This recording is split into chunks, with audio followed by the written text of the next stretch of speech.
अबॉर्टिफेशंट या हमल को ज़ाया करने वाली अद्वियात का बेजा इस्तेमाल आपकी ज़िंदगी के लिए ख़तरनाक साबित हो सकता है। क्लिनिक में मेरे पास एक पेशेंट आई, उन्होंने अपना जेंडर सिलेक्शन करवाया, हमने उनका एम्ब्रियो ट्रांसफ़र किया, प्रेगनेंसी हो गई। पहले चूँकि 3 नॉर्मल डिलीवरियाँ थीं, पेशेंट ने कहा कि मैं अभी जो है वो डीएनसी की तरफ नहीं जाने वाली। हमें भी लगा कि 3 बच्चे नॉर्मल पैदा किए हुए हैं, हमने उनको मेडिसिन दी, लेकिन वो मेडिसिन पेशेंट खाने के बाद इतना अब्रप्टली ब्लीड की कि पेशेंट शॉक की कंडीशन में हॉस्पिटल पहुंची। लेकिन जब हमने उनको देखा तो एक पीस था जो कि यू सर्विक्स के अंदर अटका हुआ था और पीछे से यूट्रस उसको एक्सपेल करने के लिए जोर लगा रही थी और पेशेंट अब्रप्टली ब्लीड करी जा रहा था। पेशेंट का हमने मैनुअली पीस कील किया और ब्लीडिंग फौरन स्टॉप कर दी। लेकिन अगर यही पेशेंट हमारी अंडर केयर ना होती और घर बैठ के दवाइयाँ खा लेती और उसको टाइमली हेल्थ एड है या मेडिकल एड ना मिलती तो ये पेशेंट हेमरेजिक शॉक में जाके अपनी ज़िंदगी से हाथ धो सकती थी।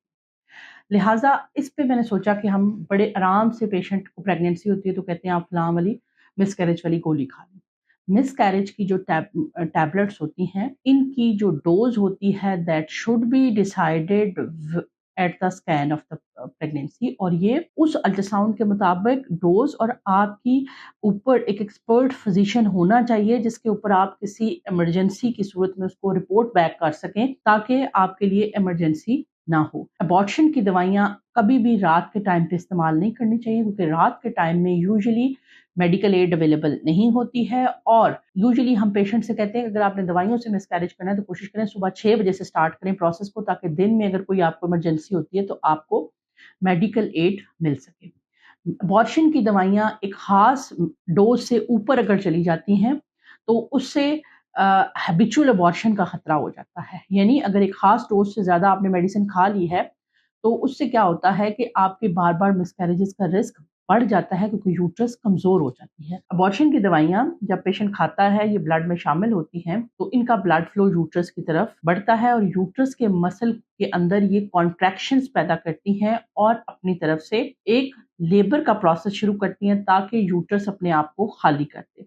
कई दफ़ा ये एफ़िशिएंटली हो जाता है, लेकिन अगर सैक स्प्लिट होकर पीसेस की शक्ल में जाए और कोई एक आध पीस सर्विक्स में फँस जाए, तो एक बड़ी जानलेवा सिचुएशन है जिसको सर्वाइकल शॉक या कह सकते हैं। इसके अंदर पेशेंट का ब्लड प्रेशर लो होने लग जाता है और ब्रेन और वाइटल ऑर्गन्स को सप्लाई कम होने लग जाती है और आहिस्ता-आहिस्ता पेशेंट की हालत बिगड़ सकती है। इसके अलावा अगर ओवर लॉस ऑफ ब्लड हो जाए, उस सूरत-ए-हाल के अंदर भी पेशेंट की जान को खतरा हो सकता है। आप में से जो कोई भी प्रेगनेंसी है, नहीं रखना चाहते, अब आप नहीं प्लान कर रहे, एक हेल्थ स्पेशलिस्ट को दिखाएँ।